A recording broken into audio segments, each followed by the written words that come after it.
Čaute, vítajte u môjho ďalšieho hlasového videa. V dnešnom videu ideme tento bordelík trošku upratať a vyskúšame si, ako svieti to nové logo. No, tak ja ho zapnem.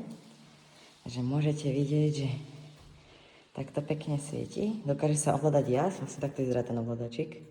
Vlastne môžete takto ovládať jas, potom tu je nejaký mod. Aha, že to môže aj blikať, tak to môžeme počas videí. Potom je tu rýchlosť toho blikania, že vlastne ako rýchlo.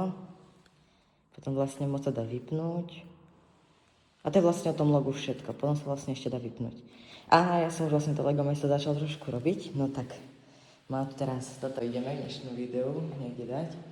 Tak vlastne tam prvú som dal nemocnicu, potom som policajnú, sem ešte príde hasická stanica, tuto. Tu bude veľký mestský park a tu v tejto druhej polke bude letisko, ktoré sa tu vlastne, to vlastne bude nové. Potom tu vlastne pôjde tá diaľnica, čo je vlastne takto vlastne bude široká, tak vlastne tie kolejnice mali ostať takom, ako sú teraz. A vlastne tuto som už dal také uzávery, lebo tá diaľnica sa bude stavať až neskôr. Potom cestu som vlastne začala robiť. No, tu do stredu vlastne pôjde mrakodrap, tu pôjde ten Hard Rock, to je ten Sanctum Sanctory, a tuto pôjde vlastne motorkársky klub. Tuto ja mám v pláne dať tú živú štvrť, vlastne to s tým tunelom, vlastne aj toto je súčasťou. Tak ja už vlastne budem obkecavať, daj like a odber a ideme na to. No tak ako prvé by som začal doskami, ktoré vlastne budú robiť chodník. Tak takto by som to asi aj nechal, že má taký úzučký chodník, nič širší vlastne o toto. No a potom vlastne chcem dať postupne tieto budovy. Ja si to asi zoskladám možno, že ako podľa seba, že nebude to možno ako v tom náhode. Potom tu mám toto, to ide sem.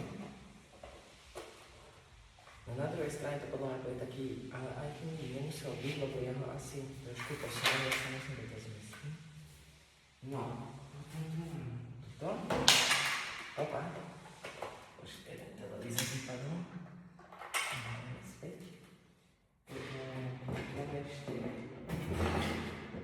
ešte banku, ktorá podľa mňa by mohla ísť aj sem niekde, v tejto štvrti, tam ešte nemám naplánované, ale sa tam mohla byť do štvrte.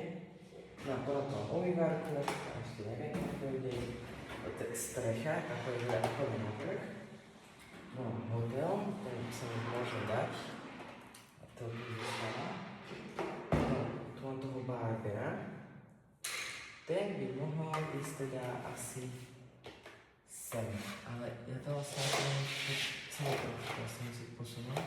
Čo nám sa takú polovičnú doskúčal, odložené. No tak, to by som teraz začal nechal. Tak a ideme pokračovať, tak teraz musím pridať vlastne túto, ja som to prerobil, tú veterinu som mal do nemocnice a chcel som vlastne presťahovať 911. Ja to tak zvolám tú budovu, potom tam dáme tunel. Ten vyzerá nejako oba, tu mi niečo nevychádza.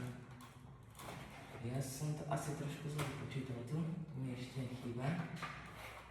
Dobre, to opravím. No, vlastne teraz ja už pridám tento koniec toho tunela. Pridám terasu. Aj tu. A už poslednú časť pridám tú izbu hotelu. No, tak a ešte najdôležitejšia vec. Logo. No, tak to je vlastne už na mieste. Tak ak sa vám to video páčilo, určite nezabudnite dať like, odber a ďalšie videa. Čau.